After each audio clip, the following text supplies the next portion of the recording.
Hey guys, what's up here? Welcome back to another league installment of the Acer Predator training room. In today's video, we'll be talking all about your recalling, how to do it properly to get optimal results. Everyone knows that you recall for primarily two reasons: to get items and to get health. But what else should you think about before going back to base? First things first, judge how much money you need before you can get your optimal item in base. One of the worst things you can do in League of Legends is go back home, realize you can't afford whatever it is you wanted to buy, and be forced to pick up scraps as compensation, or in the worst cases, get back on the map completely empty-handed. For example, if you are playing Tristano who wants to get a BF sword first, you'll want to reach 1300 gold before going for that recall. If you're an Ezreal, you'll need tier ASAP, so want to recall when you can afford that. And as you can see, the specifics vary, but a good rule of thumb is to go back at around 1000 gold. This amount of money will often allow you to buy decent components for your items, complete full items, and leave you some change for consumables. But it's also not too much gold to be sitting on. You don't want to be in a situation where you're hoarding your money and are therefore way weaker than you could and should be. Not only do you need to know how much gold you want to recall on, but then you also need to adjust your playstyle with that in mind.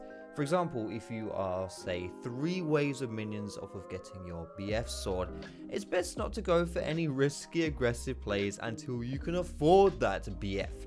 If you do, and you're forced to go home, you'll be so close yet so far to getting that item, and you really don't want that. But instead, if you play it a little bit more chill and go aggressive when you can afford the item anyway, even if things go horribly for you, at least when you go back to base, you can get a good buy. Now that whole gold thing was a little bit of a longer point, so don't worry, our next points are much shorter. So another thing you want to do when optimizing your recall is to make sure you are recalling at the same time as your opponent. Or I guess more specifically, that your opponent isn't going back to base getting stronger and then coming back to face you, who is now comparatively weaker because you haven't gone back yet. Make sure if your opponent disappears that you use that time to also take a trip back to spawn. The only real exceptions to this are when your recall would be pointless because you can't afford to upgrade your items. This happens in matchups where the enemy champion has a cheap first recall, first item, like Ez with tier, for example, in which case it's not fully necessary to match the recall. Instead, what you can do is simply shove that wave in or set up a minion wave freeze, which brings us to our last point regarding recalls: prepping your wave before you leave. As we've all experienced, one of the things that can cause you some pain is when you lose a bunch of farm when you aren't in lane. So how do you make that happen as infrequently as possible? The easy way to set the minion wave up as best as possible before a recall is to think about two things: how many enemy minions are there compared to mine, and how fast do I push? The aim of the game is to essentially make sure enemy minions aren't going under your tower or being killed by your own minions while you're gone. So let's take some examples, assuming your opponent laner has also recalled. If the size of your wave is bigger than the enemy's, push it under the tower and go back. If the size of your minion wave is equal to your opponent's minion wave and you push fast, kill the minions and recall.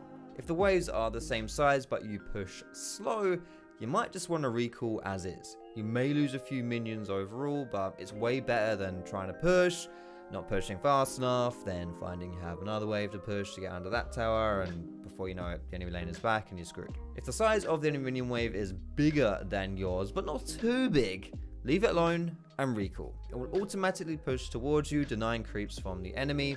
Perfect stuff.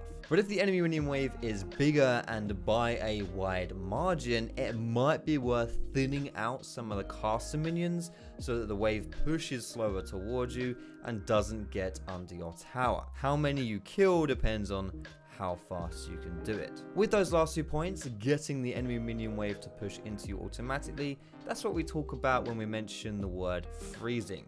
You're basically kind of keeping that minion wave in a spot which is unfavorable to your opponent. And lastly, if the enemy laner is still in lane with you but you want to do a recall, the best strategy is to hard push as fast as you can and then set up the recall. You can also synchronize your recall with the cannon minion waves, so you know you won't be missing one of the cannons when you're gone.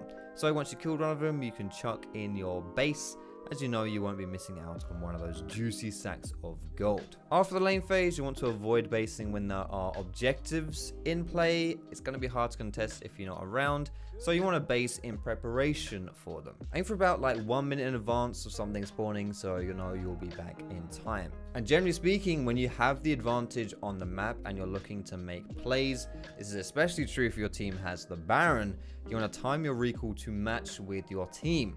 Nothing wastes time and tempo like having to wait for someone to get back from spawn because they decided to do a recall after everybody else.